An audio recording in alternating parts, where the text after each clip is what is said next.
Казан-форум 2023 стал платформой для политических, экономических, культурных и научных мероприятий федерального и международного масштаба. 19 мая в Казанской ратуше состоялось заседание группы стратегического видения «Россия. Исламский мир» под председательством раиса Татарстана Рустама Минниханова. Ключевой темой заседания стало межрелигиозное взаимодействие России со странами ОИС. Вице-премьер Марат Хуснуллин огласил приветствие президента Владимира Путина. С посланиями к участникам заседания обратились председатель Думы РФ муфти шейх Равиль Гайнуддин и глава Русской Православной Церкви патриарх Кирилл.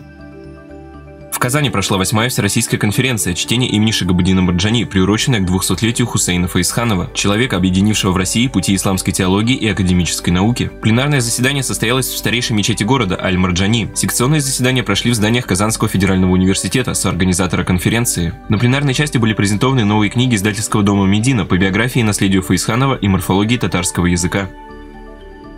На здании Казанского федерального университета 20 мая была установлена мемориальная доска, посвященная изданию Корана, известного как Казан Басмасы, и напечатанного мусульманами в 1803 году в азиатской типографии Казани. На торжественной церемонии выступили раис Татарстана Рустам Минниханов и глава Думы РФ муфти шейх Равиль Гайнуддин.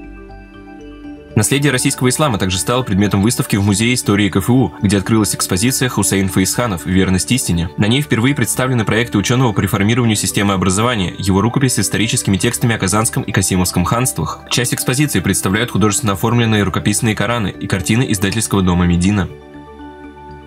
Большая делегация Думы РФ приняла участие в 13-м Всероссийском форуме татарских религиозных деятелей «Национальная жизнь и религия». На пленарном заседании, модерируемым председателем Милли Шура Василием Шейхразиевым, муфти шейх Равиль Гайнуддин отметил роль Татарстана как моста между Россией и исламским миром.